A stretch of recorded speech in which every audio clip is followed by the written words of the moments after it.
నీలాంటి వాళ్ళ ఇలాంటి దుర్మార్గుల సీఎం మాకు సిగ్గుచేటుగా ఉంది అంటా అంటారు చంద్రబాబు. ఎంత మంది కాలిబొట్లు చెంచుతావు చంద్రబాబు?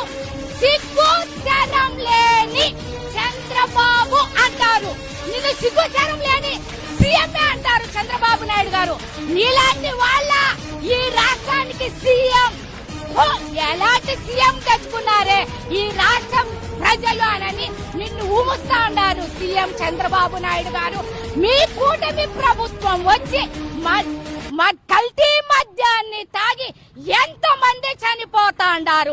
చంద్రబాబు నాయుడు గారు అంటా అన్నాం ఇంతకు ముందు మీ మీద ఏదో ఉండి, ఇప్పుడు చంద్రబాబు అంటాం. ఎందుకంటే 75 ఏళ్లు వచ్చినా నిన్ను చంద్రబాబు అంటున్నామంటే మీకు సిగ్గుచేటు లేని చంద్రబాబు నువ్వు. చంద్రబాబు కల్తీ మద్యాన్ని అమ్మి ఎంత మంది ప్రాణాలు తీయాలనుకుంటా ఉన్నావు.